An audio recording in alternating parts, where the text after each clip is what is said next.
Is this on? Okay. I have enough warmth, believe me. After this photograph shooting, I'm not so sure whether I can survive this presentation. I'm melting right now. Yeah, okay. Well, it's a great pleasure to be here with you. Thank you very much to Yasar University for inviting me here. And thanks to you all guys for being here, being ready to listen to me. And of course, my greatest appreciation goes to our great leader, without whose principles and revolutions I wouldn't be even here today, Mustafa Kemal Atatürk. So I'm ready to start. If you're ready to start, let's start. Now, after this wonderful lunch and this heat, I have my serious doubts whether I can keep you awake or not. So originally I planned this as a plenary session. And usually plenary sessions have this tendency of being boring. So, sorry. I will try to change this structure now. I will try to make it as interactive as possible. So if you can please help me, we can survive this session, okay? Right. Now, when you look at the title, I know that some of you haven't read the abstract in the program. When you look at the title, what is your expectation? What do you think that I'm going to talk about? Shout out loud. No one can see you. I can, though. Why I'm here? Why am I here? I'm making money. I don't know why you're here. No, it's paid. My boss is Oxford University Press, by the way. So, why are you here? Is a suggestion. Any other suggestions or comments or remarks? Yes? Why am I teaching? Okay, why am I in this profession? Yeah. Any other? Why am I learning? Very good. Why? Okay. Okay. Why aren't students learning? Okay. Anything else? Why can't I teach English? Okay. So I see that most of the questions here are somehow related to the reason of our being, reason of our being here, or reason of becoming a teacher, which is very good, which is the starting point of reflective teaching. Wonderful. In fact, I have been in this area for now 31 years. I started very early. Yeah, I was only 10 when I started. I have noticed something. In our culture, in our society, we have this wonderful put the blame on someone else policy. I don't know whether you're aware of that or not.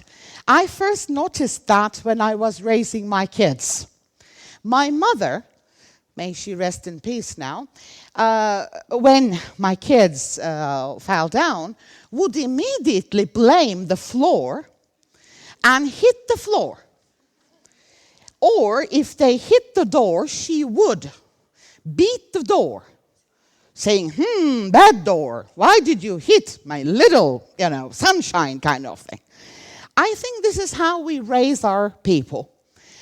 From the very beginning, from day one, they learn that they are not responsible from their own behavior, their own mistakes, their own fault. It's always someone else's fault. In fact, there's this wonderful anecdote, I don't know whether you're familiar with it. Tertiary level teachers always blame secondary level teachers, saying, hey, look what you're doing there, okay? Look at the education level that you perform. Secondary level teachers blame primary level teachers. They say, hey, what can I do? I mean, this is what I get from primary schools. Primary school teachers blame kindergartens, preschools. Hey, what can I do? I mean, I get a bunch of idiots, so, I mean, there's not much I can do. And you go to preschooling system or kindergartens and say, hey, families, mothers and fathers, they're hopeless. So you go to the mother and the mother says, hey, there's nothing wrong with me. Look at her father.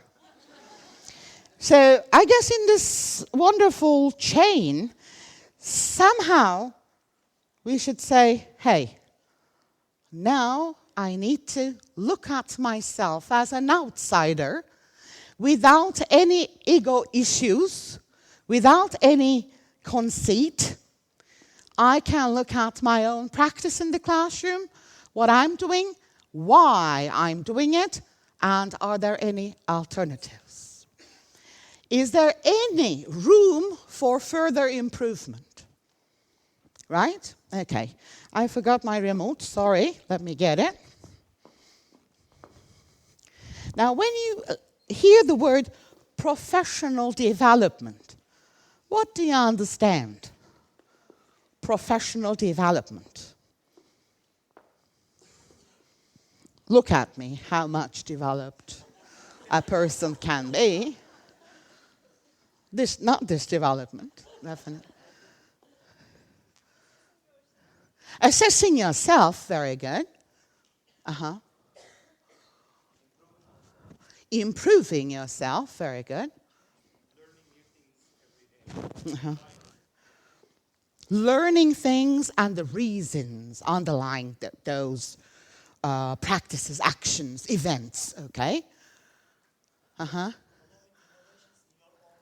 Okay, following innovations, new trends, old ideas and new ideas, blending them maybe. Okay, wonderful. Personal. Okay, very good. Now, today I attended a wonderful session by Ömer Faruk Cantekin and Ümit Kılıç. Wonderful presentation. And there we also discussed how important it is for the person to decide to develop, because if there's an external agenda, what happens? If it's compulsory, if it is the institution pushing you, saying, hey, you should develop, you should improve yourself, well, what happens? What kind of reaction? Resistance. Resistance, definitely. Okay. Have you heard reflective teaching? Okay. Reflective teaching is a very popular term nowadays. Not nowadays, I mean, for a long time, in fact, in professional development. Because we know that unless we want to change, we want to improve, no one can change us, no one can improve us. We know that, okay? So I'm just going to go very fast here. And I want you to focus your attention on this visual. Okay? Now, this is not what reflection is. Reflection is looking at yourself in the mirror as objectively as possible. So it's very much like live broadcasting. Based on actions first. Okay? Not feeling defensive. Because you're not in the court. You're not defending yourself. You're by yourself. You're assessing your practice. Okay? We are teachers, and this is what we should be doing. Teaching. Right? You cannot say, hey, I have taught present perfect tense. But no one learned it. You can't. You don't have that luxury. If you teach, someone has to learn. If they don't learn, that means you haven't taught anything. Right? Okay. So if you look into the mirror and see yourself as a lion, the king of the jungle, you're not going to change because you will be very happy with your reflection. Right? Okay, this is the main problem in our culture. This is the second main problem. First main problem is it's never our fault. 2, hey, I'm fine. I'm the best in this field. You should examine the rest. Right, okay. Okay, when I said interactive, I didn't mean that you can take over the word and give your own presentation, hocam. Okay. I'm going to use this quotation from Mahatma Gandhi. Nowadays, you have to be very careful with the quotations that you choose. The only thing in life that you can change is yourself. But sometimes that makes all the difference to you and the world. Okay? Because, I love this, I couldn't find it anywhere. You can't change a man unless he's in diapers. And in fact, I want to add one more quick note there, and it's only the diapers that you can change. Yes, that's true. Because if there is resistance, that means the person is not convinced and he's not ready to change his actions. Because his actions are all based on his beliefs, his attitudes, his value system. Okay. Now, this is normally the case in psychology. But I have noticed something very interesting in our country. We are beyond science. Believe me. Because sometimes we do actions, we don't know why. And when we start testing our values, beliefs, and attitudes, we see that they're inconsistent. I'm going to show you the result of a questionnaire that I used with 150 teachers, Ministry of Education teachers, and you will see the inconsistencies. Okay? Right. So let's go. Can someone warn me about timing?